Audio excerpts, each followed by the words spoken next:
installés vont présenter la loi du plus fort, comment on nous impose à la limite des présidents, comment des gens qui se veulent indépendants vont quand même avoir l'approbation du président des puissances mondiales, comment tout le monde, tous les pays qui ont souscrit ou bien qui sont dans l'ONU vont subir le droit de veto des 4 ou bien des 5 grandes puissances.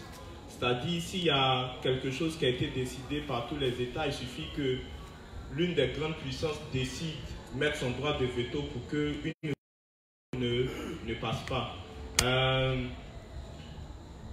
Non seulement c'est eux qui organisent les élections la plupart du temps en Afrique, et je prends par exemple la dernière élection en Côte d'Ivoire, elle n'a pas été organisée en réalité par les Ivoiriens, elle n'a pas été financée par l'État ivoirien.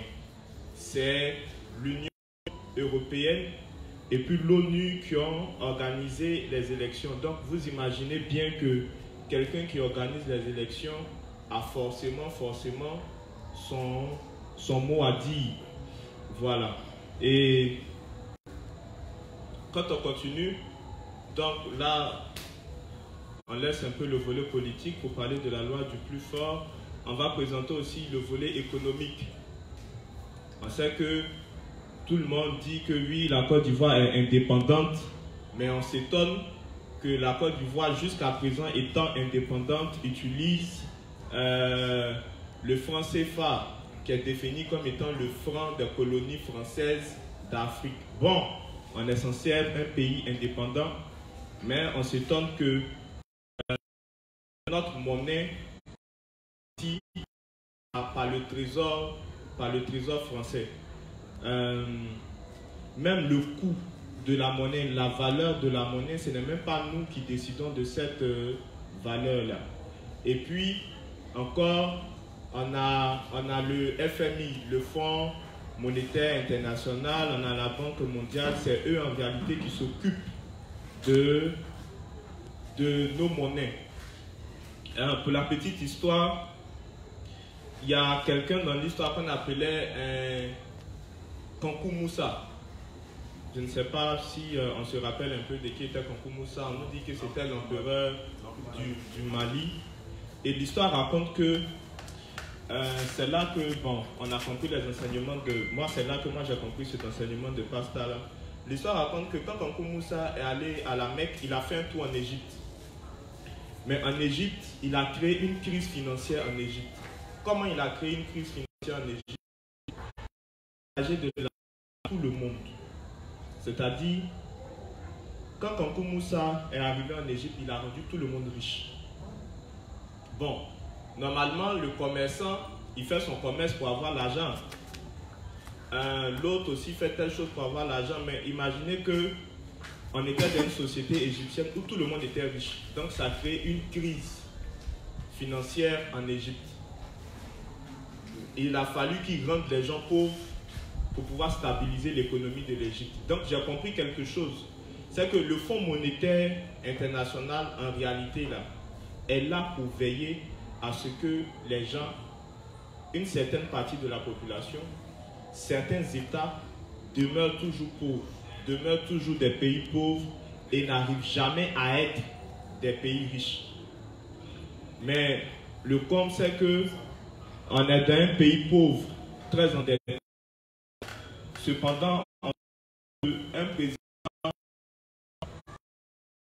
du président français Hollande qui avait accepté de diminuer son salaire. Un président ivoirien est payé à 9 millions. Il est un pays pauvre, très endetté. Convertissez en francs CFA. Le salaire du président, c'est moins que le président, c'est moins que pour celui du président ivoirien. Il est un pays pauvre, très endetté.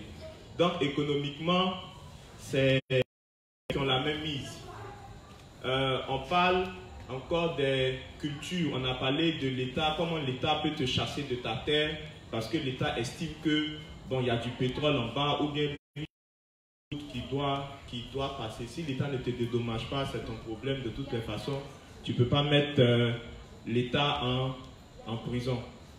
Même si tu décides de mettre l'État en prison, la population même va, mon frère, il faut laisser ça, nous tous, c'est comme ça on est.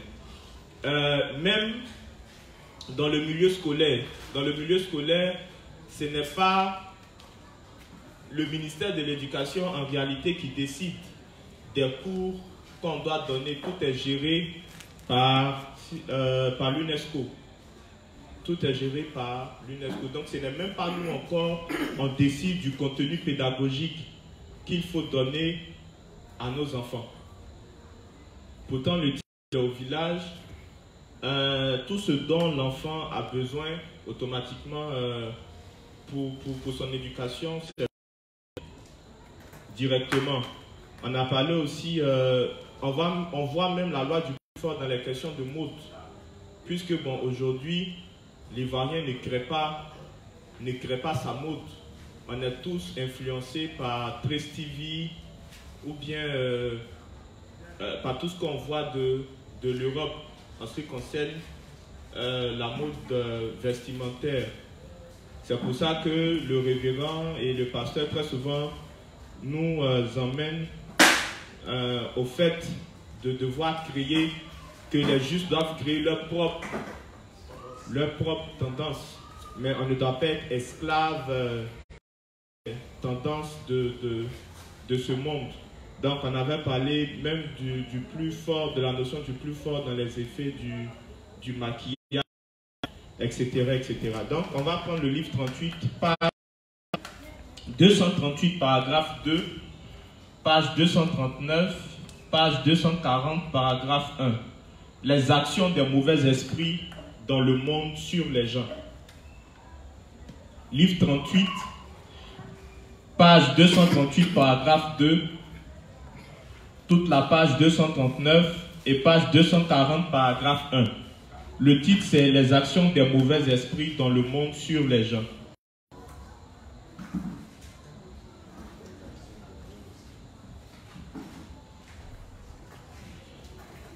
Pour prendre des termes simples, je demande si vous croyez qu'il y a des esprits méchants ou pas.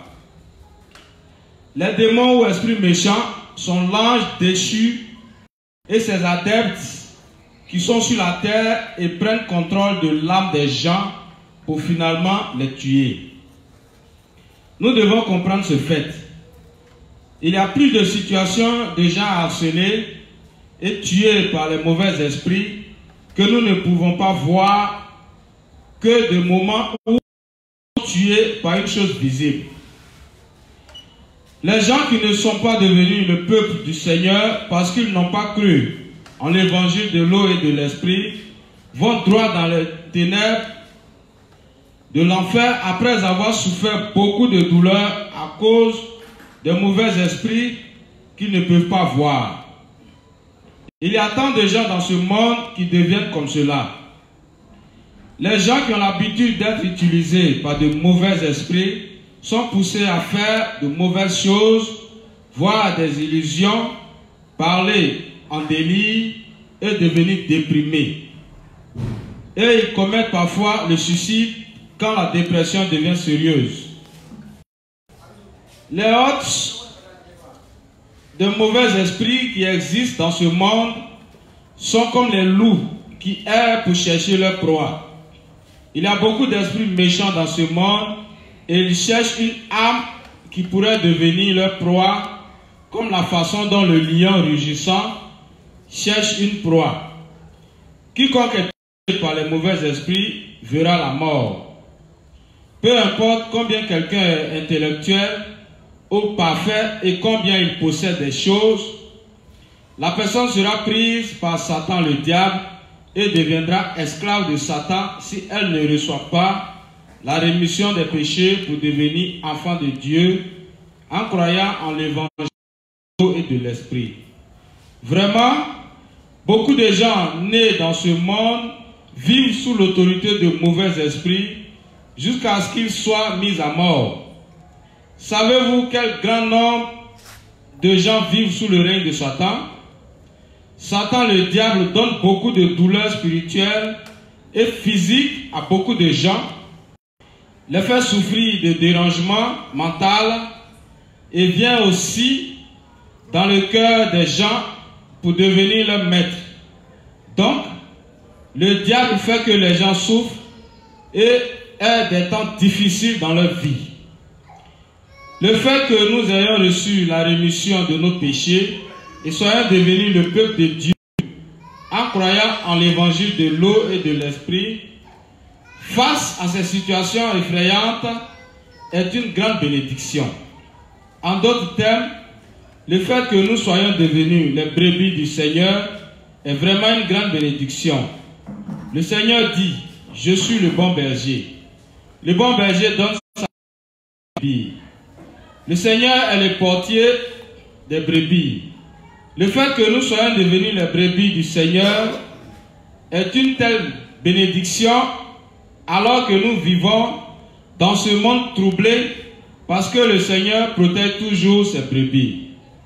Nous avons reçu une grande bénédiction parce que le Seigneur protège toujours. Nous avons reçu une grande bénédiction parce que le Seigneur nous protège spirituellement et physiquement. La raison pour laquelle le mal ne peut pas faire quelque chose avec nous est que le Seigneur nous protège corps et esprit. Nous pouvons vivre une vie normale parce que le Seigneur nous protège et donc nous serions frappés si le Seigneur ne nous protégeait pas. Voilà. Ici, le révérend parle des mauvais esprits qui habitent les pécheurs et qui font que les pécheurs vont faire des choses méchantes, des choses vilaines, etc. Ce qu'on doit comprendre, c'est que le monde spirituel est en noir et blanc. En d'autres termes, ce n'est pas un monde en couleur. Ce que je veux dire, c'est que il n'y a pas où on va dire que je suis vraiment dans le blanc, je ne suis pas vraiment dans le noir, je suis dans le gris. Soit on est saint, donc on est dans le blanc, ou on est dans le noir, c'est-à-dire on est pécheur, on est habité par un démon. Il n'y a pas un homme qui va dire que je n'ai pas le Saint-Esprit, mais je ne peux pas dire que je ne suis pas habité par un démon. Non, ce n'est pas vrai. Parce que une fois qu'on n'a pas le Saint-Esprit, c'est qu'on est rempli de ténèbres. Étant rempli de ténèbres, évidemment, c'est qu'on est habité par Satan. Et ici, le révérend nous fait comprendre que les démons vont faire que les gens vont se suicider, ils vont faire des choses qu'ils ne pensaient même pas faire. J'aimerais dire quelque chose aux saints. Il y a un principe spirituel qui est le libre arbitre. C'est-à-dire, un démon, quel que soit ce qu'il va te pousser à faire, n'agit pas sur ton libre arbitre. Parce que s'il agissait sur ton libre arbitre, condamnable, ce n'est pas toi, ce serait le démon. Ça veut dire que normalement, toi, on ne devait pas te jeter en enfer, mais celui qu'on devait jeter en enfer, c'est le démon. Mais si Dieu jette les hommes en enfer, c'est parce que les hommes, ils ont leur part de responsabilité. Donc, quand un démon habite un homme, parce qu'il n'est pas juste, parce qu'il n'est pas saint, parce qu'il n'a pas le Saint-Esprit, le démon va le pousser à faire certaines choses. Il va lui proposer de faire certaines choses de la même manière que, je ne dis pas que Ève était habitée d'un démon, mais de la même manière que Satan va proposer à Ève certaines choses. Maintenant, imaginez comment Satan, il est hors d'Ève et puis il lui propose des choses. Imaginez comment un homme qui est habité d'un démon, ce que le démon peut lui proposer et ce que le démon peut le pousser à faire. Puisque le révérend nous dit quoi? Que Satan connaît toutes nos faiblesses et il veille à ce que on n'arrête pas de manifester ces faiblesses-là. Donc, quand quelqu'un est posé au démon, le démon va le pousser à faire toutes les choses bizarres. Toutes les choses bizarres. C'est pour ça qu'une fille, par exemple, il va lui proposer d'aller se vendre, d'aller se prostituer. C'est pour ça que l'homme, par exemple, bon, il va faire de lui, je ne sais pas moi, peut-être un tueur en série. Et j'ai lu une histoire avec un tueur en série. C'est évident que les hommes, s'ils ne sont pas habités par des démons, il y a certaines choses qu'ils ne peuvent pas faire. Le tueur en série, qu'est-ce qu'il a fait? J'ai un peu oublié son nom. Le type, il a décapité sa maman. Ça dit, d'abord, si je dis décapité même, d'abord il a tué sa maman. Mais comment il a tué sa maman? Il a étranglé. C'est-à-dire, une autre chose est de tuer quelqu'un avec un pistolet. Une autre chose est d'étrangler. Il a étranglé sa maman. Mais quand il a fini de l'étrangler, ça c'est rien. Il a découpé la tête. Il a découpé la tête de la maman. Donc il a décapité. Mais ça c'est rien, le fait qu'il ait décapité. Il a eu des rapports sexuels avec sa maman. Mais ça c'est rien. Parce que je ne précise pas. Mais il a mis son sexe dans la bouche de sa maman. C'est-à-dire il a fait l'amour à la tête coupée de sa maman. Mais ça encore c'est rien. Parce que le pire qui vient, c'est qu'il a éjaculé. C'est-à-dire qu'il a pris du plaisir à faire ça. Donc, si quelqu'un n'est pas habité d'un démon, il ne peut pas agir de la sorte. Et lorsqu'ils vont s'installer en nous, puisque leur but c'est quoi? C'est de ne jamais qu'on arrive à la connaissance de la vérité. Ils vont nous proposer tous les plaisirs de ce monde et ils vont arriver à un point, comme souvent Kobo le dit, où ils vont à la limite nous parler. Et c'est très souvent dans des situations de stress que les hommes vont aller par exemple au suicide. Le démon va te dire, regarde ce qui t'arrive, mais comme il ne faut pas là, mais c'est trop grave, regarde ce que tu as fait. Tu vas tout perdre, tu vas plus avoir l'argent, on va te chasser de ta maison, les gens vont se moquer. Il te bombarde de ça jusqu'au bout d'un moment, il te dit, j'ai une seule solution. Jette-toi. Et il y a même des justes qui ont eu souvent ces pensées suicidaires. Jette-toi, non, c'est fini pour toi. Mais est-ce que toi-même tu es juste? C'est pour ça que très souvent je dis, bon, ce n'est pas là que je dis ça, mais ça fait que les gens vont se suicider. Et très souvent dans des conditions de stress. Maintenant, comment le monde fait pour que ce stress-là soit grand en nous? Simplement par le travail. Ou bien en créant une société de plus en plus difficile.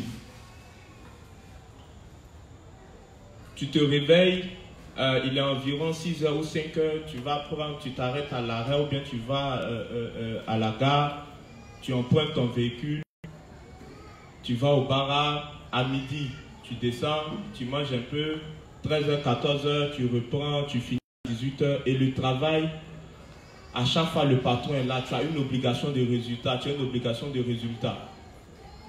À la fin du mois, on te donne ton salaire, mais ce que les justes doivent savoir, c'est que le salaire n'est jamais là pour rendre riche. On ne donne pas un salaire à un employé pour le rendre riche.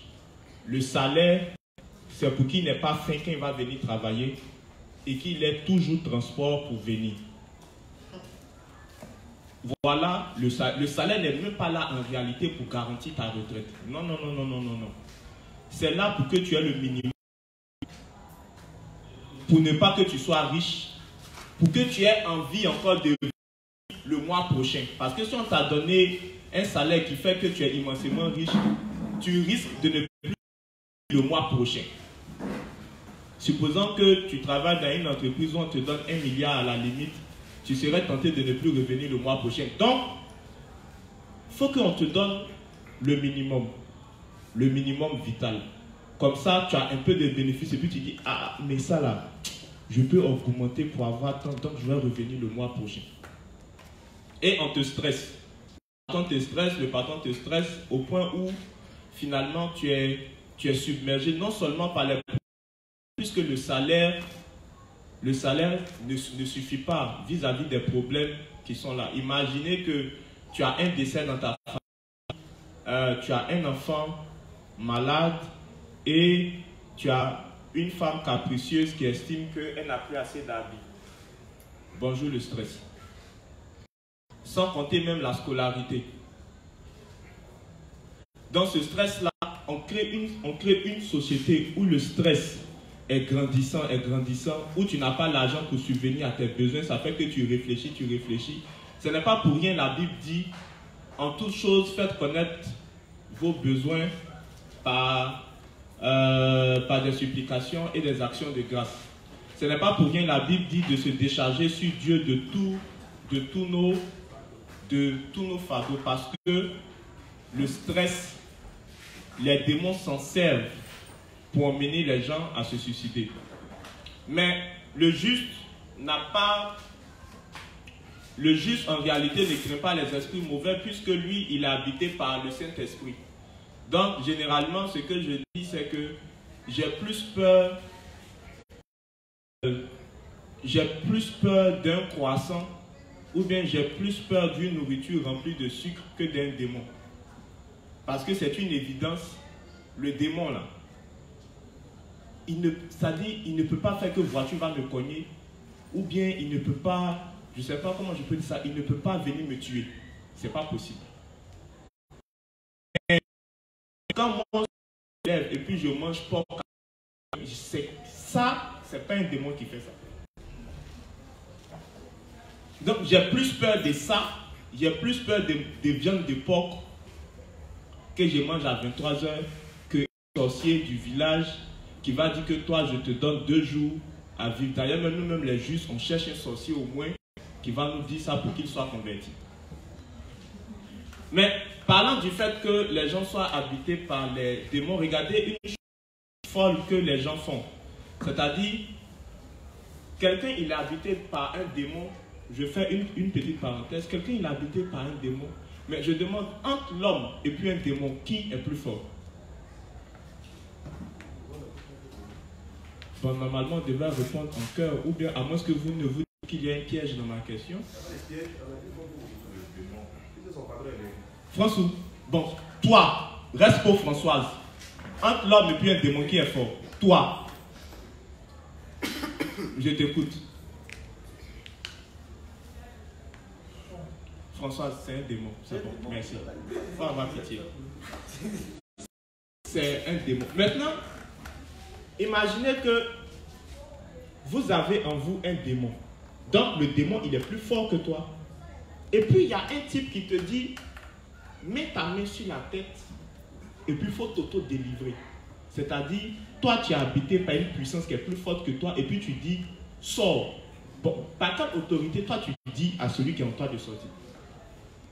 Parce que c'est parce que nous, on a le Saint-Esprit, c'est parce que les apôtres ont le Saint-Esprit qui peuvent dire à un démon, sort de ce corps et puis le démon fait quoi?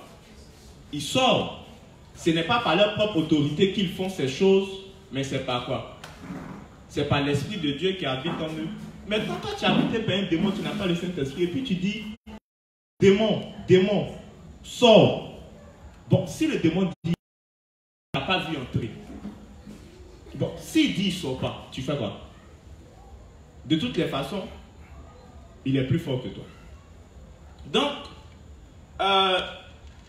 Satan va créer des moments difficiles à toutes ces personnes-là qui n'ont pas le Saint-Esprit. Ils auront des cauchemars, ils vont voir des revenants partout. Un sorcier va venir dire qu'il les attaque. Les familles qui sont détruites sur l'affaire sur la sorcellerie, ils sont traumatisés par ça. Donc, nous les juges, on est protégés de tout ça. Donc, Les problèmes font que la tête chaude, ça lui, parce que, bon, le foie et puis son rôle, ok. Parce que, je vous explique d'autres. Le cerveau, pour qu'il travaille, le moteur du cerveau, c'est le glucose. Je vais vous expliquer un truc que les gens font, que Satan fait dans le monde qui est vraiment incroyable. Au travail, on te demande de beaucoup réfléchir avec, bon, bien entendu, avec ton cerveau. Bon, je pense avec le pied d'ailleurs. Donc, on te demande de beaucoup réfléchir. Or, le moteur du cerveau, c'est le glucose. Le glucose est contenu dans généralement ce qu'on appelle le sucre. Plus je réfléchis, plus je travaille avec mon cerveau, plus je brûle du glucose. Donc, qu'est-ce que mon cerveau va faire à chaque fois? Mon cerveau va demander au foie d'acheminer encore du glucose vers lui. Ce qui fait que quand je suis en manque de glucose, non seulement je suis fatigué, mais je suis stressé. Et comme je suis fatigué, comme je suis stressé, et comme j'ai besoin, et vu que le cerveau travaille avec le glucose, le cerveau va me dire, il faut que je mange du sucre. Il faut que je mange encore plus d'aliments qui contiennent du sucre. Et il y a quelque chose qui se passe lorsque on mange le sucre. Il y a un truc dans le cerveau qu'on appelle de la dopamine. C'est l'hormone du plaisir. C'est-à-dire quand tu manges le sucre, le cerveau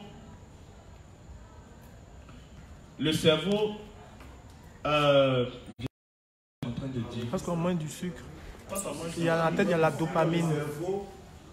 Il y a la dopamine dans le cerveau. Lorsqu'on mange du sucre, ça élève notre instinct de plaisir. Voilà. Donc, quand on mange le sucre, le cerveau va sécréter ce qu'on appelle de la dopamine. C'est l'hormone du plaisir. La sensation de plaisir qu'on a quand on mange le sucre, de vouloir boire par exemple quelque chose de sucré, de vouloir manger quelque chose de sucré, c'est une réaction chimique du cerveau. C'est cette même sensation-là qu'on a lorsque on a des ébats sexuels par exemple. Chaque fois qu'on mange le sucre, le cerveau va sécréter cette hormone-là. Donc ça nous donne envie de recommencer. Ça fait que petit à petit, on va devenir dépendant ou bien on va devenir accro aux choses qui sont sucrées sans le savoir. Sans nous en rendre compte, on va aimer ce qui est sucré. C'est-à-dire, tu es là, tu es fatigué, au lieu d'aller boire de l'eau, tu te dis, oh, il faut que je boive. Ou bien même si tu as imaginé que l'homme est rassasié, comment? Mais si on met un petit truc sucré, il ne va pas dire, ah non, je suis trop gris, j'en peux plus. Même si au début, il va dire, non, le principe dit de demander à l'homme de Dieu s'il a mangé d'abord. Mais quand même, il va dire, attends, j'ai goûté. Et puis, l'organisme sera saturé de sucre. Or, les cellules qui produisent le cancer, je le dis en griffe, qui produisent le cancer, les cellules qui favorisent le cancer se nourrissent, les cellules cancéreuses se nourrissent de sucre. Plus il y a du sucre, plus on consomme de sucre, plus on est susceptible d'un cancer. Donc, on crée une société où le stress est notre compagnon de tous les jours. Et puis, ça nous emmène à consommer beaucoup d'aliments sucrés. Alors, le fait pour nous de consommer beaucoup d'aliments sucrés va faire que non seulement ça va donner libre cours au diabète, bien évidemment, mais on va développer le cancer.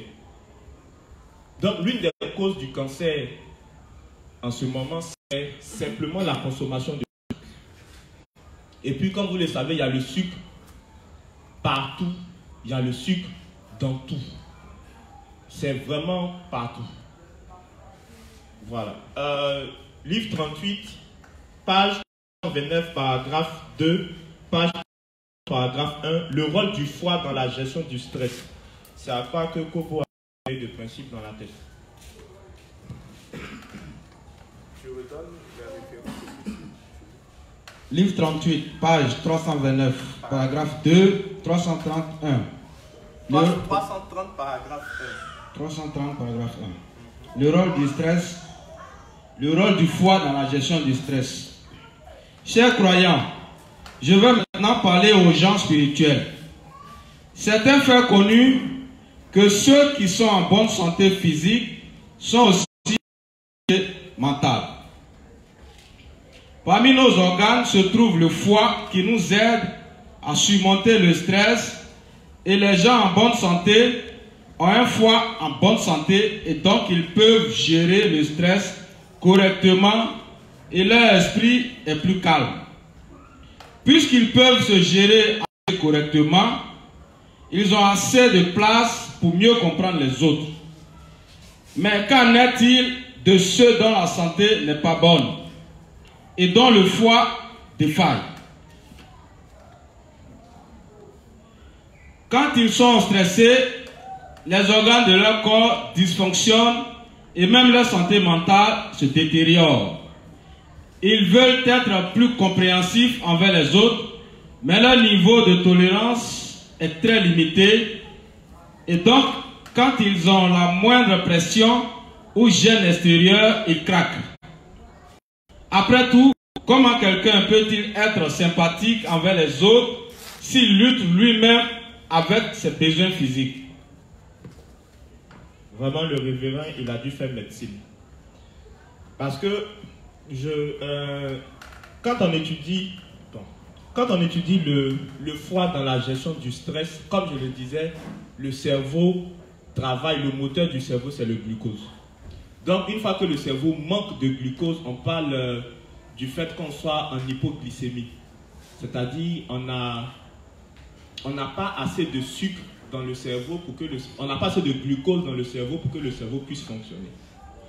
Mais qu'est-ce qui se passe quand on mange du sucre? C'est-à-dire une fois qu'on a du glucose,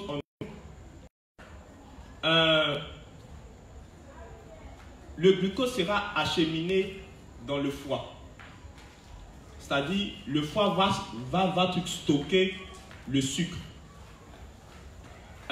Il va avoir des éléments du sucre, donc ce qu'on va appeler du glucogène, qui vont aller se mettre dans les muscles. C'est-à-dire, le corps va faire des réserves à chaque fois. Donc, une fois que tu as du stress, bon, j'ai peur de rentrer dans des choses un peu techniques, le corps va envoyer ce qu'on appelle de l'insuline. L'insuline, là, c'est quoi? C'est-à-dire, je vous ai dit que, comme on appelle le glucose, là, c'est le moteur de notre organisme. Donc, ce qu'on va appeler peut-être pompe à essence dans voiture, ce qui va acheminer l'essence dans les trucs là, c'est le pancréas qui va emmener un truc qu'on appelle l'insuline. L'insuline là se met sur les cellules de notre... Et puis le glucose qui est le moteur là, ça peut maintenant rentrer dans les cellules. Ça peut maintenant alimenter nos cellules. Je reprends. Le glucose là, c'est le moteur de nos muscles, de nos cerveaux, etc.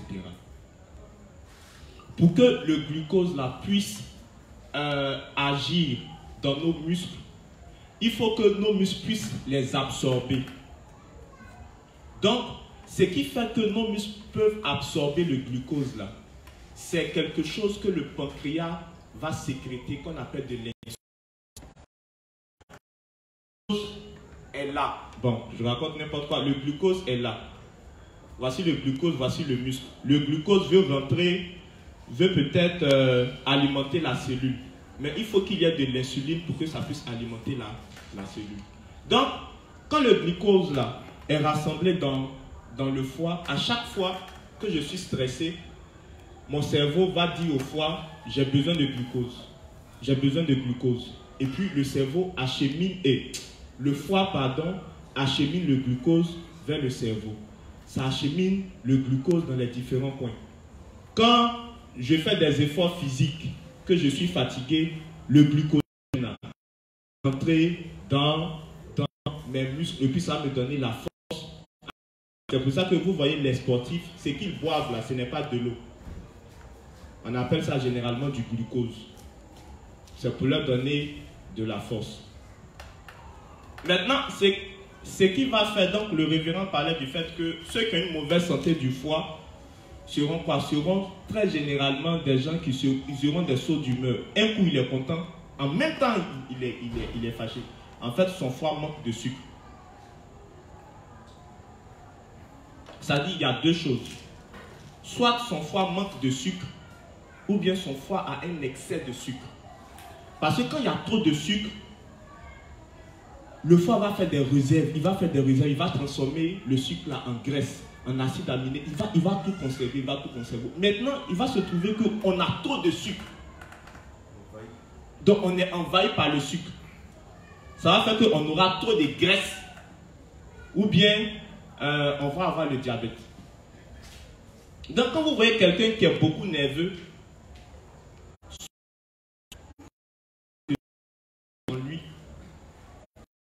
ça fait qu'il est très élevé. Ça montre que son foie est en mauvais état. Ou bien il a trop de sucre.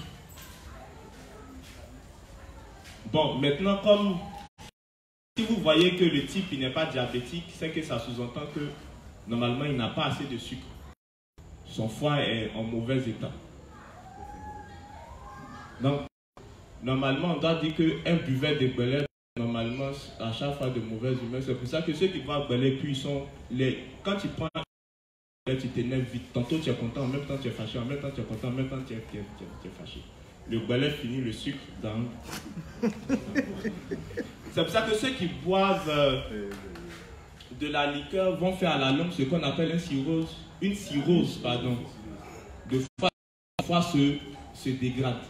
Parce que la boisson diminue le taux de sucre dans le sang. Mais si les points qui stoppent le sucre là sont affectés à chaque fois par l'alcool, c'est clair que l'alcool va finir par détruire quoi? Va finir par détruire le foie. Donc on doit être stable. C'est-à-dire on ne doit pas manger, comme vous le savez, ce qui est dit, pour une bonne santé, pour avoir une santé, ne mangez pas trop sucré, ne mangez pas trop salé. Mais le problème c'est que on ne mange pas ce que nous-mêmes aimons. Tout ce qu'on mange là, on est obligé d'acheter ça en supermarché ou bien etc. Et puis c'est rempli de sucre. Donc quand vous allez lire, si vous achetez quelque chose, c'est vrai que très souvent on ne fait pas attention. Mais quand vous achetez quelque chose, lisez les ingrédients. Vous allez voir que même dans saucisson, il y a sucre. Le sucre est partout. Souvent, ils vont cacher, ils ne vont pas mettre, ils vont mettre dextrose, des maïs. Tout ce que vous voyez qui se termine par ose là, c'est sucre. Donc, dès aujourd'hui, si vous achetez quelque chose, lisez les ingrédients. Mais il y a des choses même là que vous n'avez jamais pensé que... Généralement, on pense que c'est dans les choses sucrées qu'il y a du sucre. Mais ce que tu imagines que... Ah, mais ça là, c'est pas... Les gars, ils ont tout fait pour mettre sucre dedans. Pourquoi le sucre? Parce que je vous ai dit que dès qu'on absorbe le sucre, notre cerveau sécrète une hormone qu'on appelle la dopamine. Du plaisir. Donc, ton cerveau te demande de reprendre ça à chaque fois. À chaque fois. À chaque fois. À chaque fois. C'est pour ça que on est tous amoureux des choses sucrées. Voilà.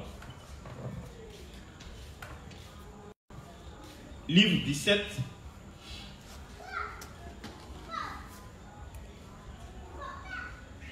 Page 18, paragraphe 2, ligne 1 à ligne 5. Instabilité dans la politique internationale. Je sais que c'est ce qui intéresse beaucoup de justes.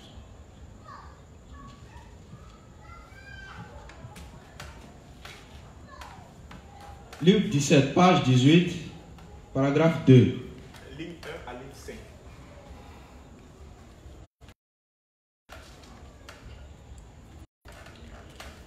Le sens du passage. Ainsi, tu n'es plus esclave, mais fils. Et si tu es fils, tu es aussi héritier par la grâce de Dieu. Galates 4, verset 7. Est le suivant. Même si tout le monde est détruit et que la terre disparaît maintenant, nous vivrons dans un nouveau royaume, car Dieu nous a donné une vie nouvelle.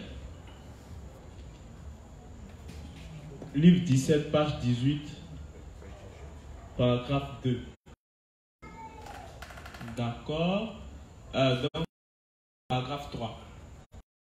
On va corriger. C'est paragraphe 3.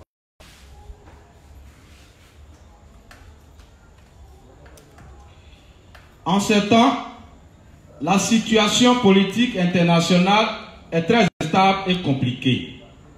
Ces incertitudes ne sont pas temporaires ou limitées, mais elles sont maintenant globalisées. Il semble que nous retournions à la loi de la jungle, où le plus fort prévaut sur le plus faible. Donc ici, le révérend nous présente l'instabilité politique, l'instabilité dans la politique internationale. Mais je reprends, vu qu'on a corrigé, c'est le livre 17, page 18, paragraphe 3. Ici, le révérend parle de l'instabilité dans la politique internationale. Bon, on a été au courant du fait que les États-Unis ont tué un général iranien. Donc, les Iraniens sont en train de crier vengeance. Il y a guerre en Syrie.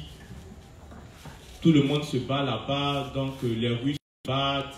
Les Syriens se battent là-bas. Il y a aussi les Turcs qui se battent aussi. Donc, on voit que un peu partout, tout est un peu mélangé.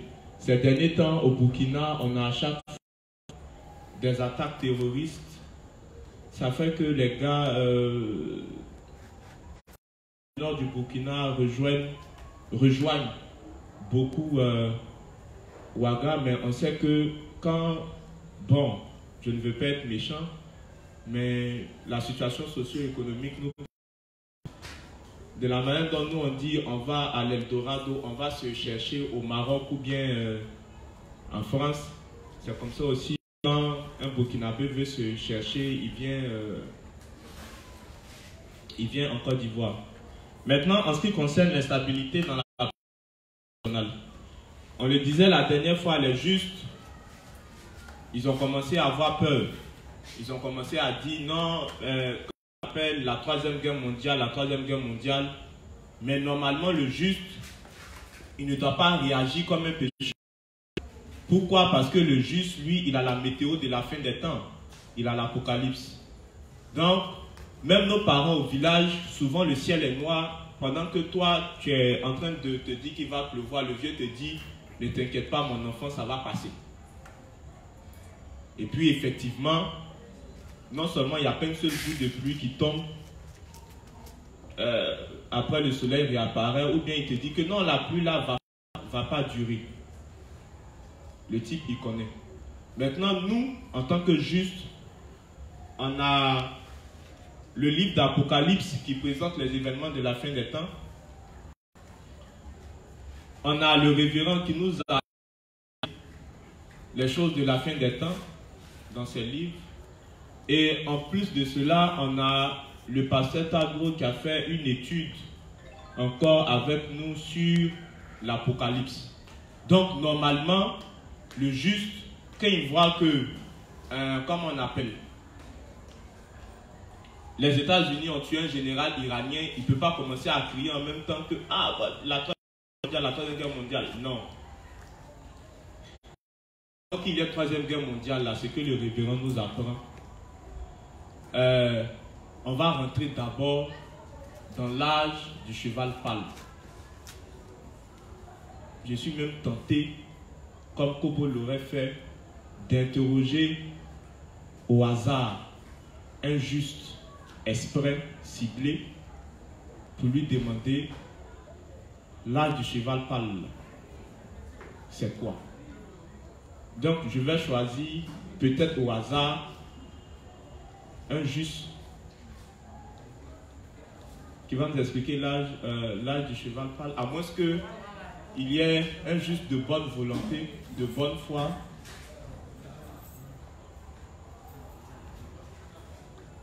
Donc, Kobo, j'interroge ou bien je passe? C'est mieux de passer. D'accord? Vous avez été sauvé par Kobo.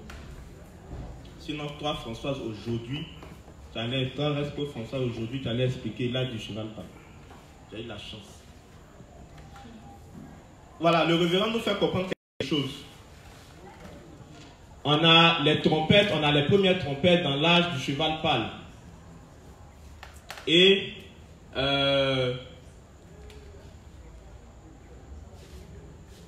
on a les fléaux, pardon, dans l'âge du cheval pâle. Et puis je pense que le sixième ou le cinquième fléau,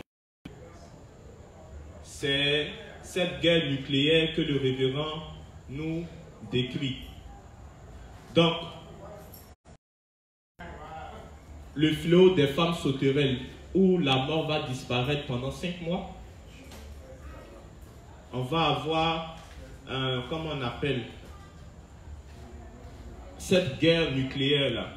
Et les Russes, ils ont créé un missile. Le nom du missile est Ferry.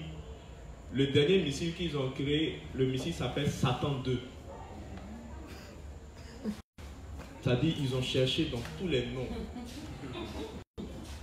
qu'ils pouvaient donner au missile. Le nom qu'ils ont donné au missile, c'est Satan 2. Et le missile, il est dit que s'il explose dans un pays comme la France, il est capable de... Quand je dis détruire la France, ce n'est pas qu'il n'y a plus un homme, il n'y a plus d'habitation, mais la population, c'est-à-dire tous les gars qui sont en France peuvent mourir à cause des radiations.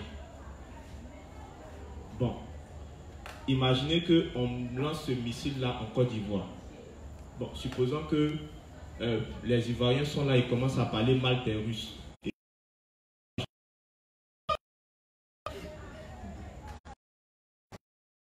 Juste, il ne pourra pas faire ça. S'il fait ça, dès que le missile va vouloir arriver à Abidjan net, eux-mêmes ils ne vont pas comprendre, le missile freine et puis se retourne en même temps. Il va en Russie. Et puis il va tomber directement sur Vladimir Poutine et puis c'est lui seul qui meurt. Pourtant normalement, tout Moscou devait être tout, mais on ne va pas comprendre, c'est lui seul qui va mourir. Donc vraiment, beaucoup de Russes vont devenir justes. Comment se passe cette instabilité politique dans le monde? La Bible nous demande de regarder à Israël. Le révérend nous apprend que Israël sera annexé et que l'Antichrist sera le dirigeant de l'époque. Donc ce président-là va venir s'installer dans le temple de Dieu. Donc, on sait que tout le travail qu'ils sont en train de faire, c'est que les pays se séparent des États-Unis et puis d'Israël. On sait que les Iraniens, les Russes, les Chinois, toute la péninsule arabique, on sait que ces gars-là vont se mettre ensemble, ils vont former une coalition. La Bible dit qu'ils vont former, comment on appelle, une armée de près de 200 millions. 200 millions de soldats. Bon, il y a peut-être un seul pays qui est capable de faire ça, c'est-à-dire lui seul, il peut faire ça. C'est les Chinois. Puisque eux ils sont 1 milliard. C'est les Chinois. Mais de penser que les Chinois vont prendre 200 millions de leurs gars pour venir faire la guerre. Il va y avoir une coalition. C'est ce que la Bible nous présente. Mais on aura une étude détaillée dessus. Ils vont se mettre ensemble.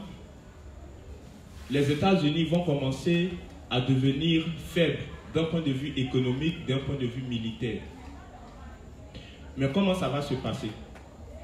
On sait que les États-Unis doivent beaucoup d'argent aux Chinois et que l'économie américaine, en réalité, là, c'est prouvé d'un point de vue économique que si les Chinois veulent imposer le remboursement de toutes leurs dettes aux Américains, l'économie américaine tombe. Les Américains font beaucoup de bêtises chez les Arabes. Les Israéliens vont tuer l'un de leurs. Ce qu'ils vont faire, c'est qu'ils vont commencer à immigrer dans les différents pays de l'Occident et puis dans les différents pays arabes, partout où il y a des bases militaires. Il y a des bases militaires en Arabie, il y a une base militaire en Arabie Saoudite, il y a une base militaire en Oman, il y a une base militaire. Petit à petit, les Iraniens, avec celui terroriste, vont aller dans les différents pays où il y a des bases militaires des États-Unis, et puis ils vont aller dans les pays de l'Occident. La plupart des activités terroristes, ou bien la plupart des bandes terroristes là, ils viennent la plupart du temps de l'Iran. Le gars, il te prend le petit depuis qu'il a 2 ans, c'est-à-dire, même quand il a 2 ans, dessin animé, il regarde là. C'est un gars qui a mis bombe sur lui qui s'explose. Et puis on dit en arabe, c'est joli, c'est bien, c'est bien. Takbir, Allahu Akbar. Depuis qu'il est petit, on lui apprend que lorsque tu tues un mécréant, il y a combien de vierges là même? Il y a 70 vierges plus une rivière de vin. C'est-à-dire, pour eux, la mort, c'est plus qu'un gain, quoi. Si je ne sais pas quel mot je vais utiliser. Parce que tu meurs pour aller rejoindre 70 vierges plus une rivière de vin. Bon, le truc qui est bizarre, c'est que le prophète te dit non, il faut te priver de ça sur la terre. C'est pas bon. Pourtant, on s'étonne qu'ils te disent que c'est pas bon sur la terre, mais c'est bon quand même en haut. Bon. C'est bizarre quand même. Hein? Donc, depuis qu'il est petit, on lui dit ça. Si tu mets bombe sur toi, que tu t'exploses, c'est bon. Les Américains, c'est le diable. L'Occident, c'est le diable. L'Occident, c'est le diable. L'Occident, c'est le diable. Depuis qu'il est petit, c'est dans sa tête. Donc, quand il grandit, il n'a pas de mal à mettre bombe sur lui. Et puis, il vient devant les gens et puis il s'explose. C'est-à-dire, te battre contre quelqu'un qui n'a pas peur de la mort, c'est trop dangereux, quoi. Mais ça montre quelque chose quand même. Ça dit, les justes, vous voyez, eux, ils sont prêts à sacrifier leur vie pour aller en enfer.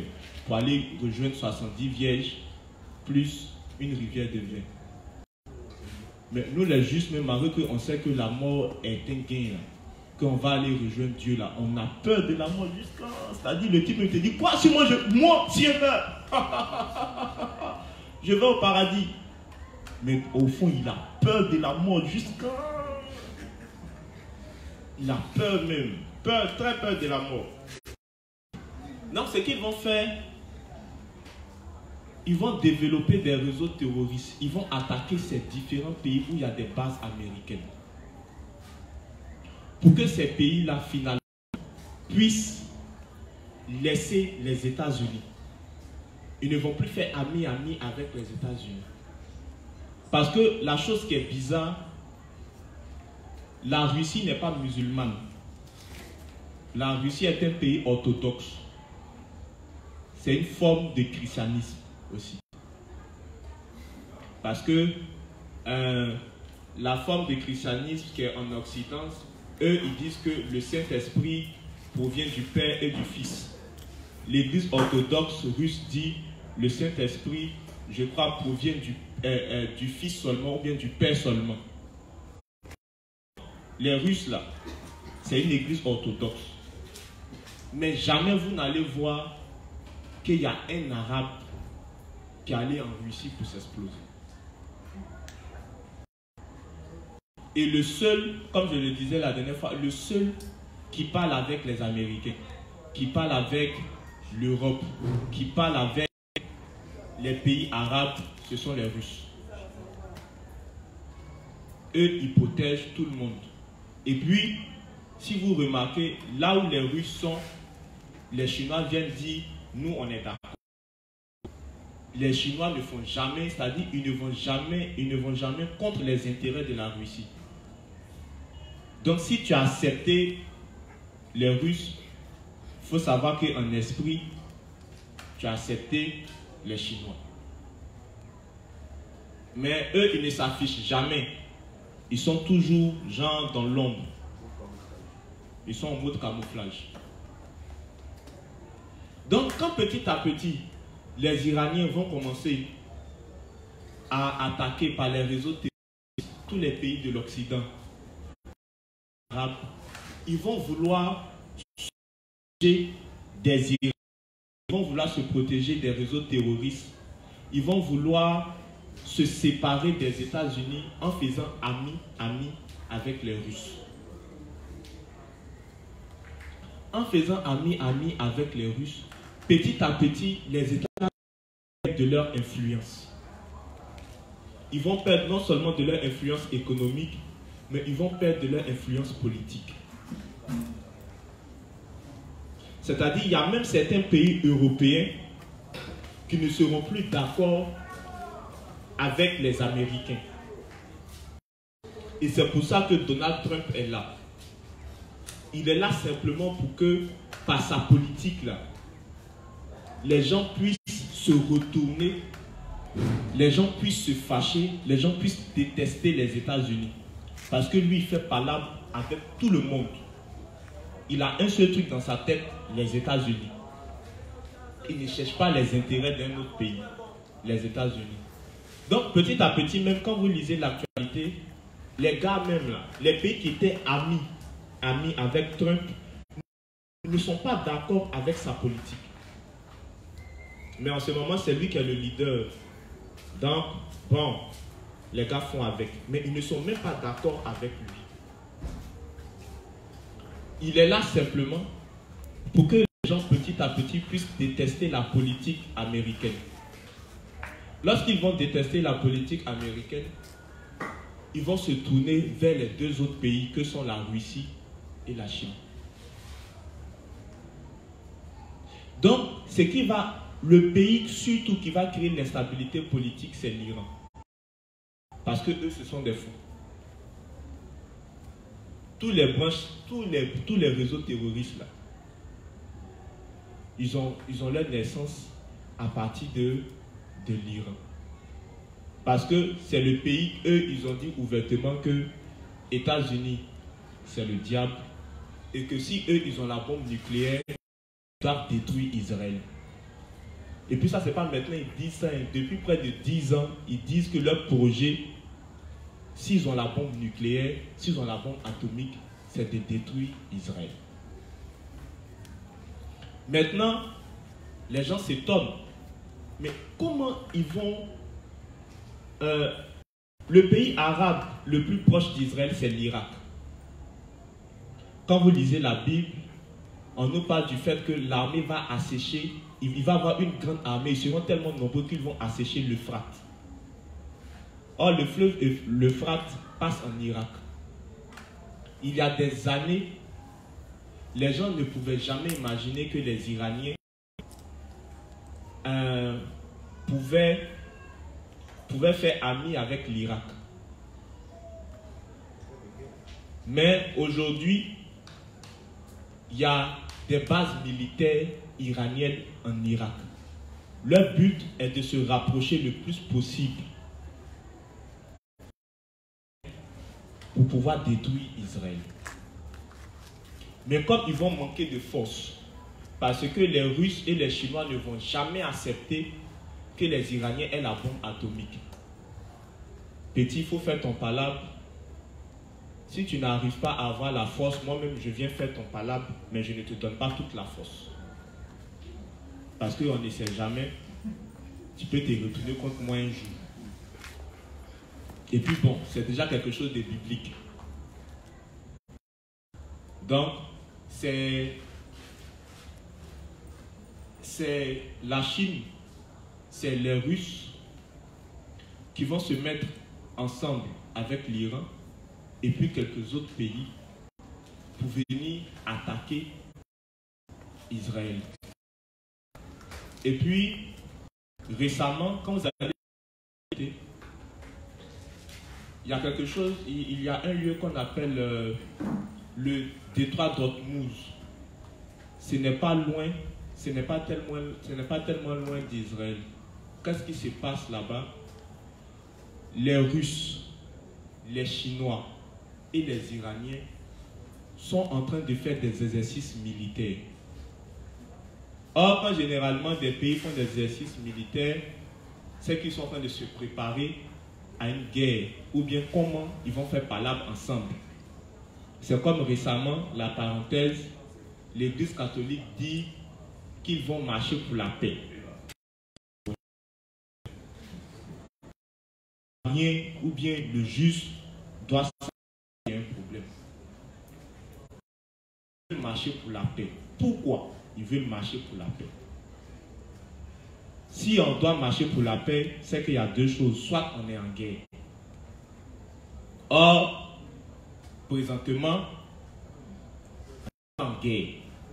Et puis comme on le sait, quand l'Église catholique doit faire quelque chose, c'est que forcément, le Vatican a donné quoi? Qu'est-ce qui fait que le Vatican donne son accord pour qu'il y ait marche pour la paix en Côte d'Ivoire? Donc, si on n'est pas en guerre et que les gens veulent faire marche pour la paix, c'est que ça signifie que il va y avoir quelque chose. Mais si jusqu'en ce moment, ça n'a pas encore commencé, comme le disait Kobo, c'est parce qu'en ce moment-là, les gens travaillent trop, et puis, si ça commence en ce moment, ça peut toucher les justes. Or, le truc, c'est que ça ne doit pas, ce n'est pas encore le moment d'attraper Jean-Pierre, d'enlever toute sa peau. Ce n'est pas encore le moment d'attraper le pasteur. Ils savent ça. Ce n'est pas encore le moment de... Comment je peux dire ça? Le juste Lansky. On prend une pince. Voilà. Je pensais que c'était en arabe. J'allais dire, hey, les Iraniens sont venus chanter en arabe ici. Là, ce n'est pas encore le moment de prendre un juste et puis de prendre une pince et puis on arrache ses cheveux un à un. Un à un. Un à un. Un à un. Au lieu de découper ton doigt avec couteau, ça sera trop rapide. Donc on va vouloir découper ton doigt avec une lame. Ça sera merveilleux la persécution. Donc ça laisse une mauvaise augure en ce qui concerne l'instabilité politique même en Côte d'Ivoire. Mais on prie afin que ça ne dure pas en faisant quoi? En travaillant davantage. Donc, c'est une instabilité politique internationale. Donc, petit à petit, les gens vont se désolidariser des États-Unis.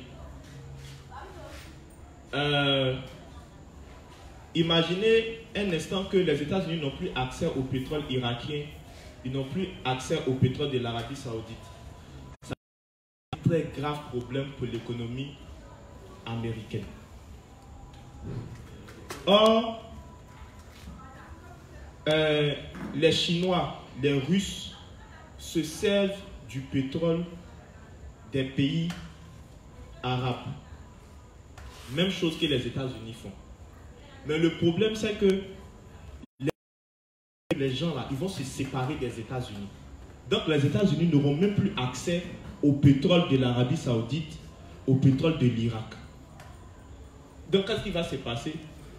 Les États-Unis vont subir une crise. Ils vont devenir faibles. Quand toi, Israël, ton gros bras, quand tu gifles quelqu'un, dès que la personne veut te donner un coup de poing, automatiquement, ton visage change, c'est le visage des États-Unis qui vient. Ça fait que la personne veut riposter et puis en même temps, il voit le visage des États-Unis. Donc, il attend. Ton vieux moro n'a pas devenu mince. Et lorsque le vieux moro va atteindre, va devenir mince, ou bien lorsque celui qui te gifle aura plus de force, il va maintenant attaquer, comment on appelle, il va maintenant attaquer Israël. Maintenant, je sais que puisque c'est après les fléaux qu'on va arriver à cette guerre mondiale, donc c'est clair que ces fléaux-là vont forcément toucher durement les États-Unis. Certes, tous les pays seront touchés. Ces fléaux-là vont toucher durement les États-Unis au point où ils ne seront plus puissants d'un point de vue économique et d'un point de vue militaire. Donc, ce que je ne perçois pas encore, c'est comment ça va toucher leur économie, principalement les États-Unis. Donc après, j'ai consulté mon bois sacré Kobo pour qu'il me donne les docs. Livre 40.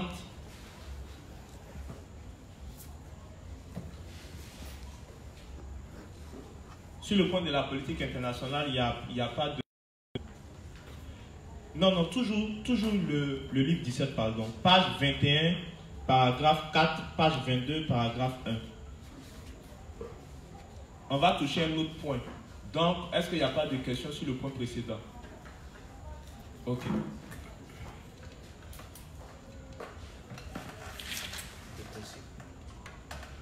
Le retour de l'impérialisme à la fin. Livre 17, page 21, paragraphe 4, page 22, paragraphe 1.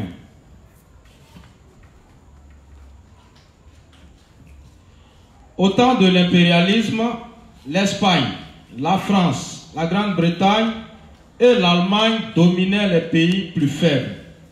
En ce temps, ces grandes puissances asservissaient les peuples des nations plus petites et plus faibles. Et un tel monde reviendra dans le futur. D'une certaine façon, le monde présent est l'extension de l'impérialisme du 19e siècle. Comme il est écrit dans la Bible, le monde entier se soumettra à l'homme le plus puissant du pays le plus puissant. Vous et moi vivons cette situation de nos propres yeux et la vivrons nous-mêmes.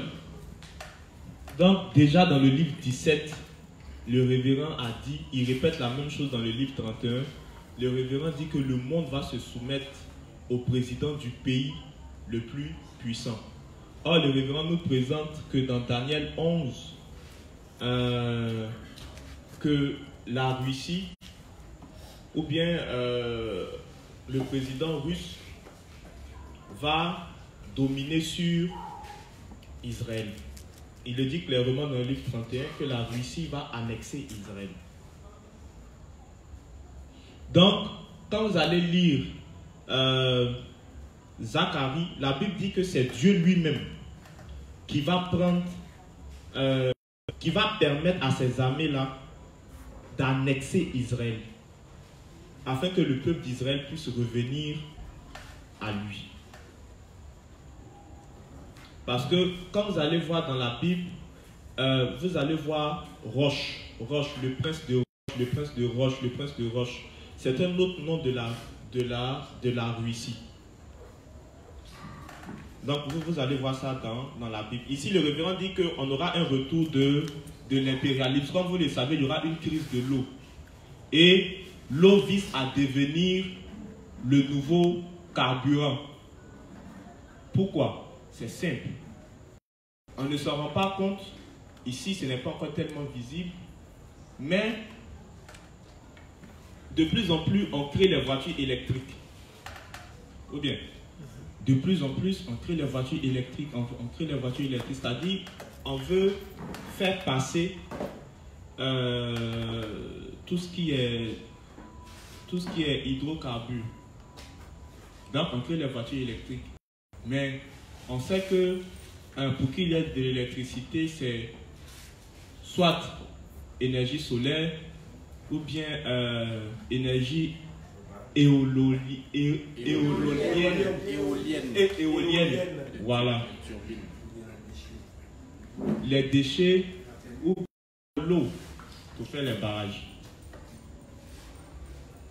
Donc petit à petit là, l'eau va devenir une denrée très importante. C'est pour ça que les gars, ils ont créé un truc qui est à l'image du climatiseur. C'est-à-dire, lui, il n'est pas là pour produire de l'air frais, mais il est là pour produire de l'eau. C'est-à-dire, il absorbe. Ils ont créé un appareil qui absorbe l'oxygène. Je ne sais pas par quel moyen. Et puis, ça transforme ça en de l'eau. Parce que l'eau que le climatiseur fait ressortir n'est pas potable. Ça contient certaines choses. Donc, ils ont réfléchi, mais tiens, si avec le climatiseur, on arrive à faire sortir de l'eau, créons le moyen d'utiliser le même procédé, mais de cette fois-ci rendre l'eau potable. Mais tout ça, il est créé pourquoi? Les gens sont contents quand ils voient ça, mais nous, on sait quelque chose. C'est que, comme il y aura une crise de l'eau, pour pouvoir anticiper dessus, ils ont créé un système où, si tu veux, il faut détruire les cours d'eau. C'est ton problème, Seigneur. Nous, on va se servir de l'oxygène. Or, ils oublient que les forêts seront détruites, que le soleil va perdre un tiers de son éclat, qu'il y aura des morts partout. Parce que, à chaque fois, on dit, la Bible présente que un tiers des hommes. La dernière fois, on a fait le calcul, on est 7 milliards. Si c'est un tiers des hommes, c'est que c'est combien de millions? Le juste Lansky se jouait les dangereux hier, de façon, dans le calcul rapide. Là. Quand on a dit il est né en 1945, tu as tenu son âge en même temps, soit en présent.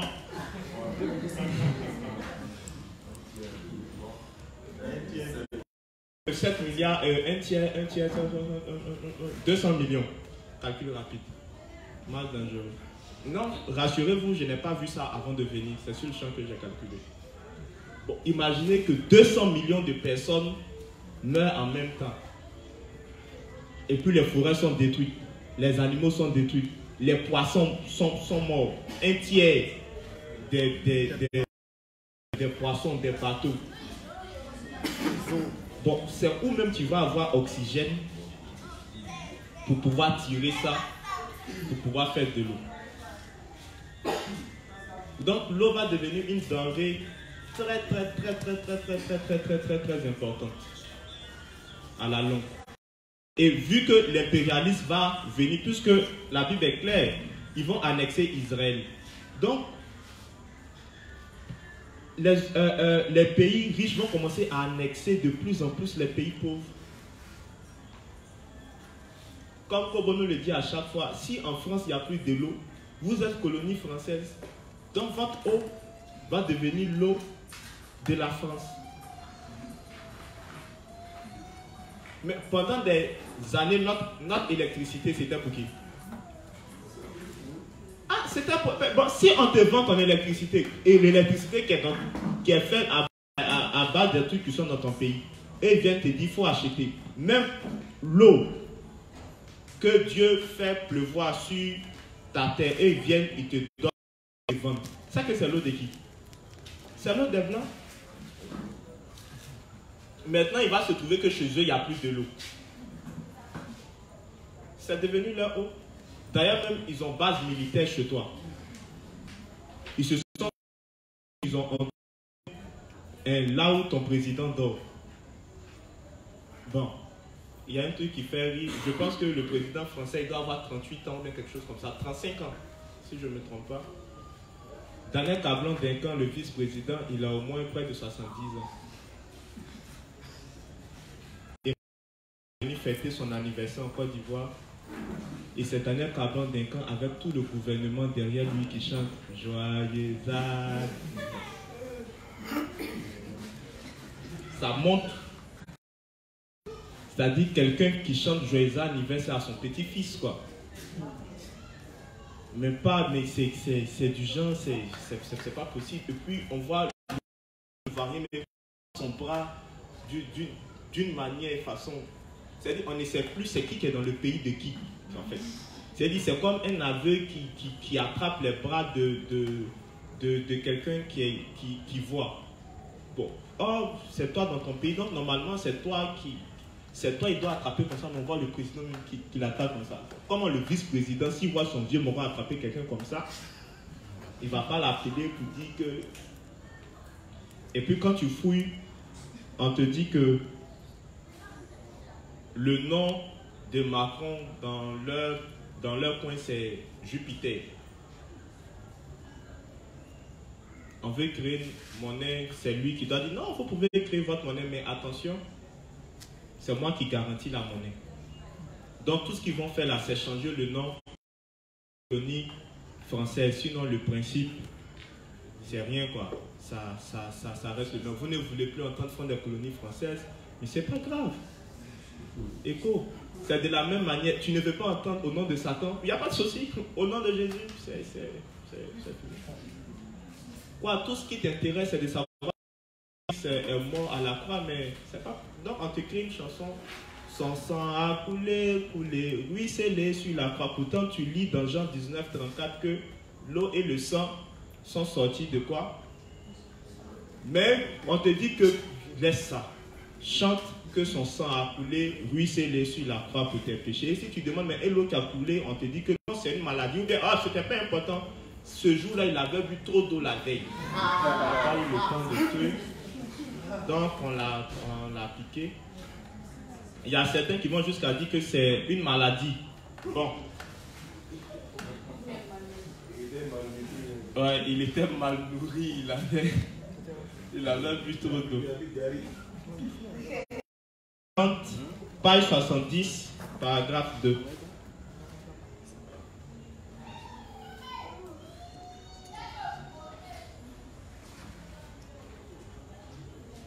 Livre 40, page 70, paragraphe 2, page 71, page 72, paragraphe 1, 2, 3. Le monde en tourment.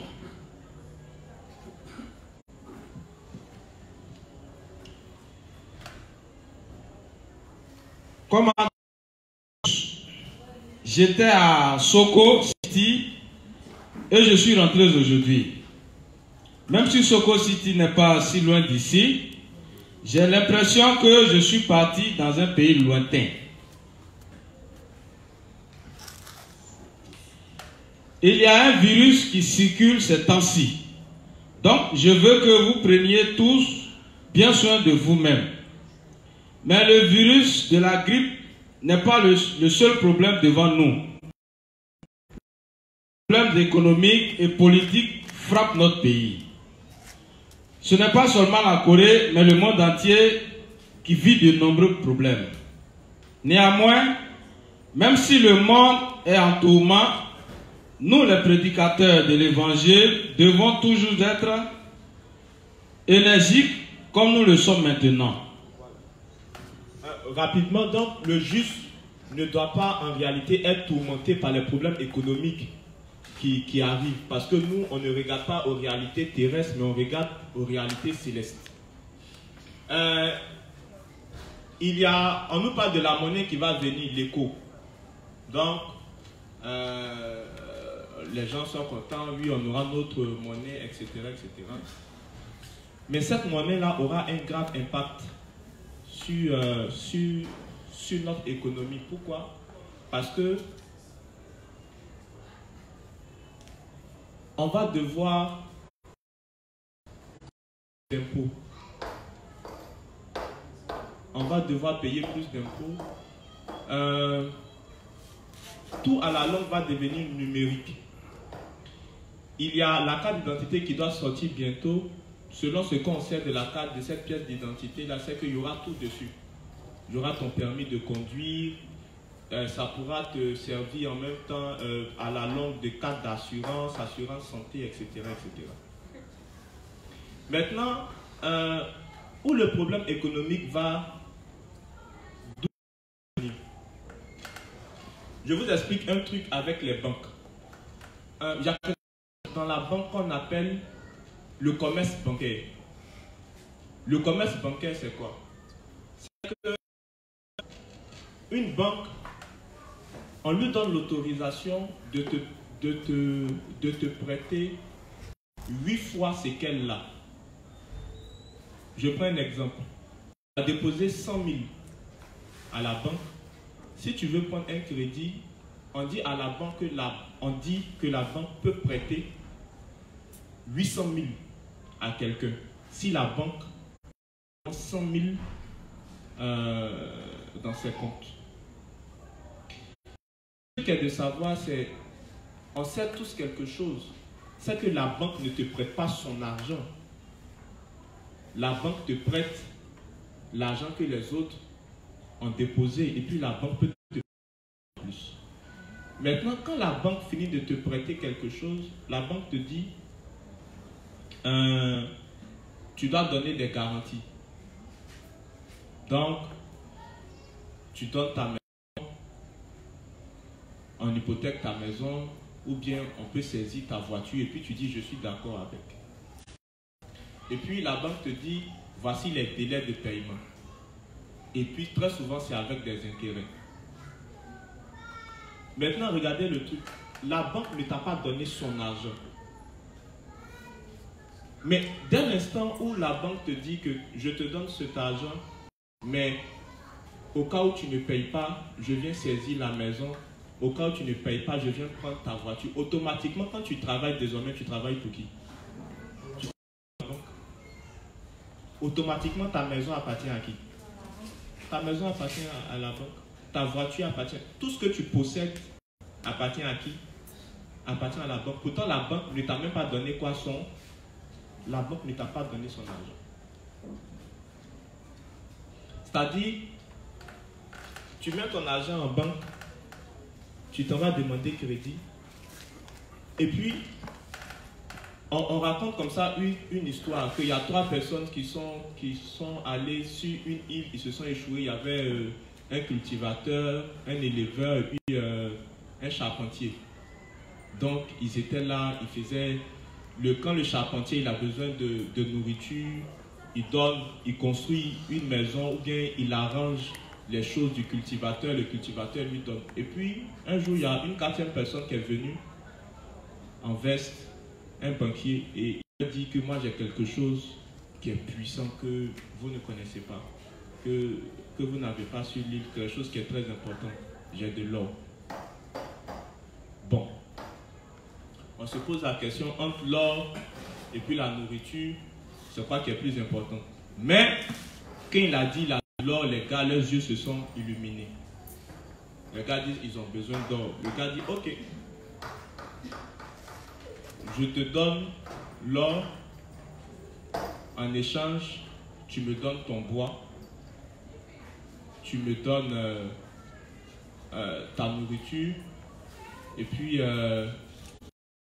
personne, et puis tu me donnes ce que tu élèves, mais je te fais un prêt, tu me rembourses avec intérêt.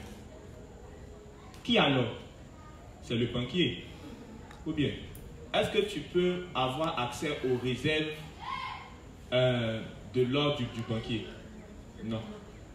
Supposons qu'il a donné une pièce d'or à chacun. Et puis il dit, vous devez me rembourser avec intérêt. Bon, il dit, vous devez me rembourser avec intérêt 5%. C'est-à-dire, vous devez par exemple me donner peut-être 55 pièces d'or.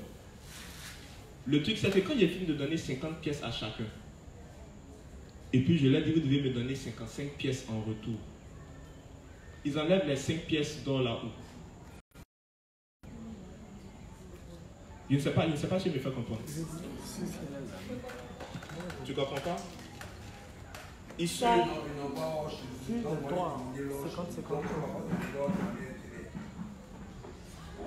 Tu n'as pas compris encore ou bien tu veux que je répète? Sinon, en fait, il a résumé ce que je voulais dire. Ils n'ont pas d'or chez eux. Tu n'as pas... C'est pas qui fabrique l'argent. On te donne l'argent, on te donne 100 000 et puis on te dit qu'il faut rembourser ça en 150 000. C'est-à-dire, vous êtes 5, on donne à chacun 100 000, 100 000, 100 000, 100 000. Comme prêt. Et puis le gars qui vous donne les 100 000, 100 000 là, il dit que vous devez me rembourser ça en 150 000. Pour que toi tu puisses avoir les 50 000 de plus que tu vas rembourser là, il faut que tu enlèves ça chez qui? Chez l'autre, non. Mais lui aussi, il doit faire quoi? Ou lui, il enlève ces trucs. Il y a forcément un ou deux qui ne pourront pas faire quoi? Mais comme ils ont des biens matériels, la banque va venir dire, bon, si c'est ça, tu ne peux pas rembourser, non. Il faut me donner un terrain. Il faut me donner encore un autre animal. Il faut me donner encore ton bois. Pratiquement, tu deviens automate. On ne va pas se rendre compte, mais la banque est propriétaire de quoi? La banque est propriétaire de toute l'île. Or, la banque n'a rien fait. Ils ont pris papier, ils ont écrit dessus 10 000. Mais c'est qui donne la valeur aux 10 000? C'est ce que ça peut acheter. Si ça ne peut rien acheter, est-ce que ça aura de la valeur? On a vu ici pendant la crise, les gars, ils ont beaucoup d'argent, tout, mais il n'y a pas à manger. Est-ce qu'on a vu que pendant le dîner, on a vu que le plat est servi et puis le plat, c'est les biens de 10 000 qu'on a mis au four, qu'on a grillé, on a mis farine dessus, on a grillé puis les gars. Non. Donc, regardez comment le système bancaire nous rend esclaves de quoi? De l'argent. On te dit que tu as tout, mais dans le fond, tu n'as rien parce que tu as besoin de quoi? D'argent. Donc, le type au village, il a tout. Il n'a rien à voir un gars qui vient d'Abidjan. Mais le gars, il arrive à... Il quitte Abidjan, il va au village. Il a toutes les plus gros du village. Il vient d'Abidjan, il a l'argent. Pourtant, il y a champ, il y a nourriture, il y a de l'eau. Il n'a rien envie à quelqu'un qui vient d'Abidjan. Mais le gars lui-même, là, il vient d'Abidjan. Donc, il fait déjà son malin. La gueule lui-même, le fond, il vient d'Abidjan. Le gars même qui est au... Il a tout. Il envie celui qui vient d'Abidjan. Pourtant, en réalité, il n'a rien de plus que lui. Mais tout simplement, on lui a mis quoi dans la tête? L'argent. Mais un cultivateur, il est dans son campement. Il est à côté d'un cours d'eau. Il a ses pièges. Il a ses plantations. Il a quoi envier un milliardaire? Rien. Mais on lui a dit que l'argent, c'est fini. Il s'en va vendre ses produits pour avoir l'argent, pour venir acheter à manger. Or, c'est ça qu'il a vendu. Mais il s'en va mettre ça même à la banque et puis il s'en va demander quoi? Crédit. C'est fort quand même. Donc voici comment on est devenu esclave du système monétaire. On est devenu esclave de l'argent. C'est-à-dire il y a un besoin qui en réalité n'existe pas. Et puis voici le monde dans lequel on est. C'est pour ça que si un juste aussi devient esclave de ce système-là, il aura un très grave problème. Or, c'est ce qui va arriver. Ce qui va arriver, c'est l'argent fiduciaire, c'est-à-dire l'argent tel qu'on le connaît là, ou bien on la connaît, on le connaît, c'est ça? L'argent tel qu'on le connaît là, ça va disparaître. Tout va devenir numérique. Et puis on va te dire non, mais on ne pourra plus voler ton argent, etc. Il n'y aura plus de problème de monnaie, 50 francs, tout ça. Non, c'est fini, c'est mort. Donc on est content.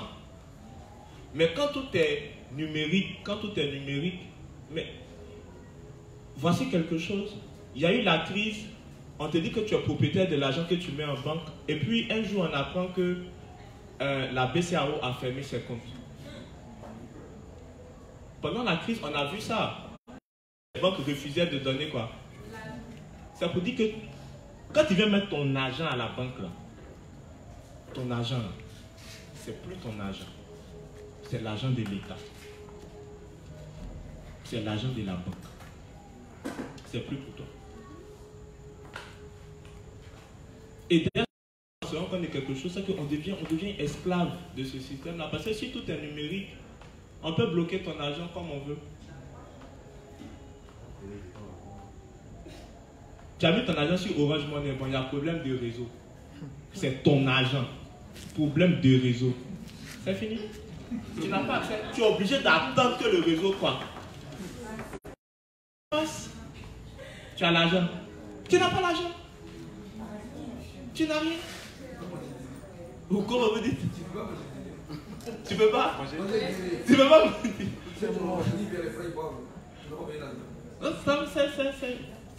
Tu n'as rien.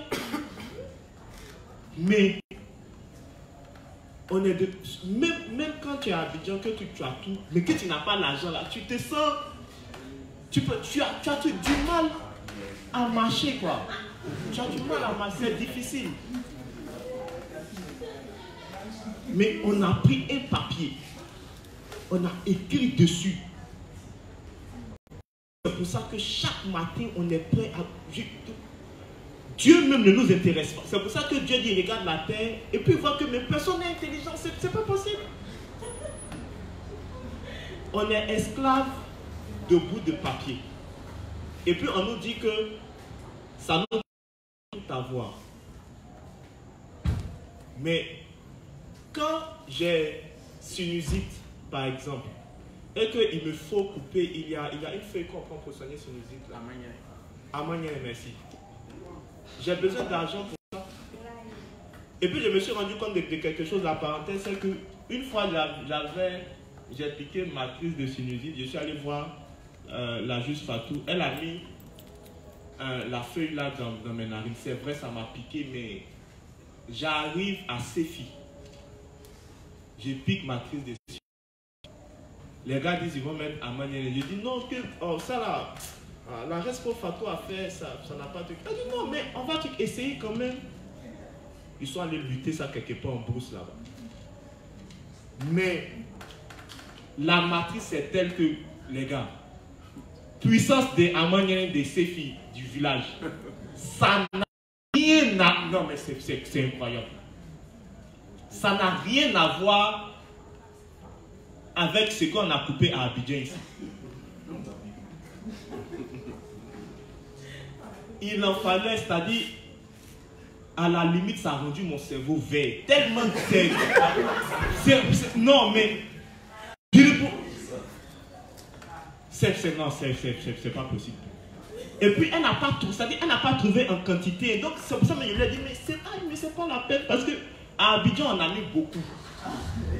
Ça n'a pas fait quelque chose, c'est petite quantité. Mettez-la. Non.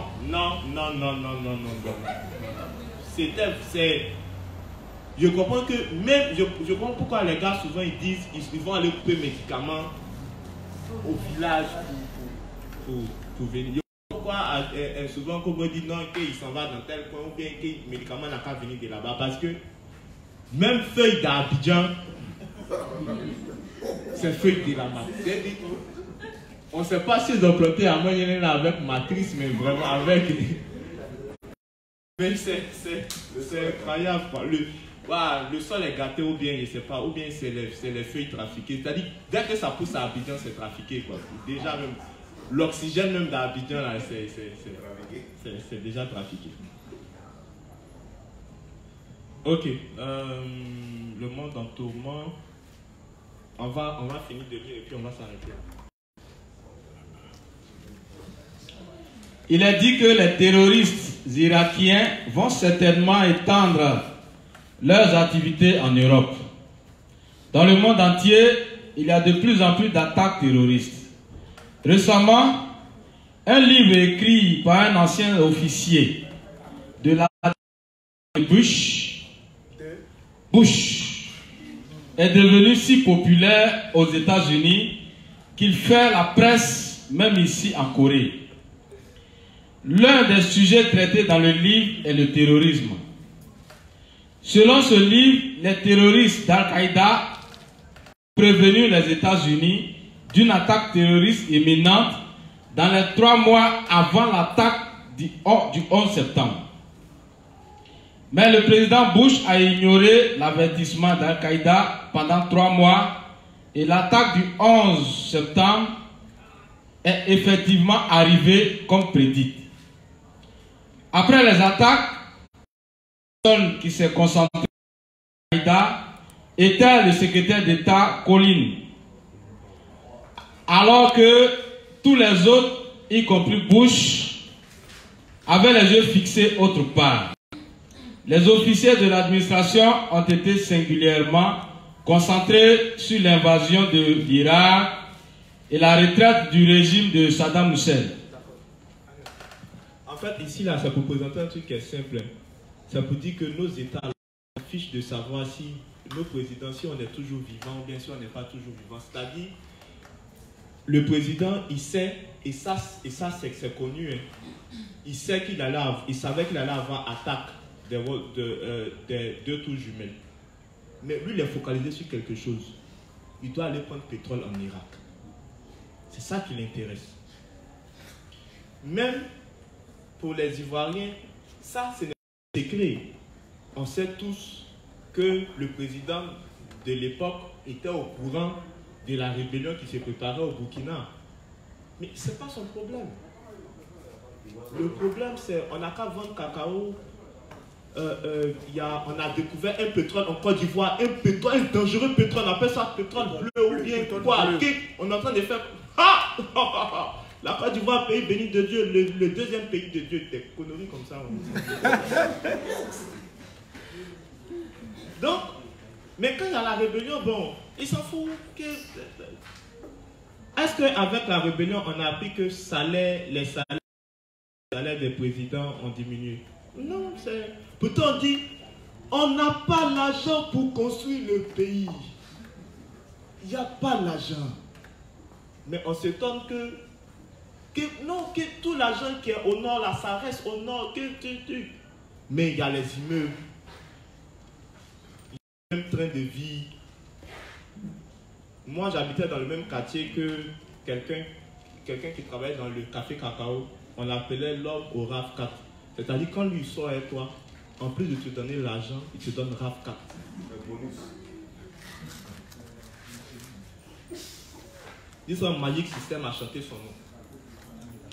Il donne RAV4. Et puis, chaque soir, il y a un truc. Nous, on était dans le quartier, il y a une nouvelle go qui vient, quoi. Et puis, il donne RAV4, c'est comme des bonbons, quoi. Donc, ce qui les intéresse en réalité, là, ce n'est pas le fait que les citoyens vivent qui ne vivent pas. Ce n'est pas ça leur problème. Tout ce qu'ils viennent dire pendant les campagnes, c'est qu'est-ce que tu veux entendre? Ce que l'autre n'a pas fait là, lui te dit que lui n'a pas fait ça, moi je viens faire ça. Quand lui il vient, celui qui était là avant dit que vous voyez, il était là, il a dit qu'il allait faire ça. Bon, c'est vrai, il a fait, mais là-bas, il n'a pas fait. Moi, je viens faire. Pourtant, les gens, comme on appelle, les patrons ont chanté « Nouveau ne vote pas ». Mais en regardant de plus près, on était tellement bêtes qu'on est resté éternellement des nouveaux-nés, puisque c'est dans les mêmes bêtises, on croyait. Et il y a un dessin animé que j'ai regardé, il y avait campagne. Mais vous savez, seulement ceux qui votent, c'était qui? C'était les moutons. C'est-à-dire dans le dessin animé, là, on appelle le dessin animé Kaelou. Grenouille, Monsieur Chat, le moignon, etc. Ils devaient faire élection. Mais élection, là, les votants sont les moutons. Et puis, effectivement, on voit que les votants, ce sont les moutons. Puisque c'est le mouton même qui n'a pas conscience de son existence, on dit que sors pour libérer ton pays, il s'en va, on tire sur lui. Pourtant, il était là en l'an 2000 quand on faisait ça et puis les gens sont morts, mais il ne réfléchit pas, il revient encore, on le tue, il a libéré son pays et... Mais non seulement le pays est toujours le même, mais en plus, les ennemis d'hier sont en train de faire coalition. Que tu es mort bête. C'est-à-dire, ceux-là, il y a leur catégorie en enfer là-bas, normalement. Ils doivent avoir leur place. L'auteur de ce livre dépeint Bush comme un homme de faible intelligence avec un quotient intellectuel à 2 chiffres. Bien que les États-Unis prétendent au monde entier qu'ils ne cherchent pas la guerre, le fait est que les États-Unis ont commencé la guerre d'Irak et cette guerre a encore plus agité le monde islamique. En conséquence, le monde est maintenant dans un danger encore plus grand d'attaques terroristes. L'un des problèmes les plus épineux dans le monde islamique est le problème palestinien et le soutien américain à Israël. Les Palestiniens qu'Israël attaque sont vraiment très pauvres, impuissants et armés avec peu d'autres choses que des canifs. C'est pour cela qu'ils en sont arrivés à s'appuyer progressivement sur des organisations terroristes pour tenir contre Israël et les États-Unis. Donc, d'une certaine façon, ce sont les États-Unis et Israël qui ont provoqué le terrorisme qu'ils combattent maintenant. Comme les États-Unis ont envahi l'Irak et amené la destruction dans ce pays, cela a conduit beaucoup d'Irakiens au ressentiment contre l'occupation américaine et a incité encore plus d'attaques terroristes. Donc je pense que ça on a déjà développé dessus. Alors sur ce, on va s'arrêter et puis continuer demain. Donc on prie. Merci Seigneur pour ce moment que nous avons partagé. Merci pour ces mots, ces explications qui ont été données. Merci de ce que tu nous fais comprendre davantage ce monde subversif. Merci de ce que tu prends soin de nous le reste du temps et tu permets qu'on ait un sommeil paisible. Au nom de Jésus-Christ, on a prié. Amen.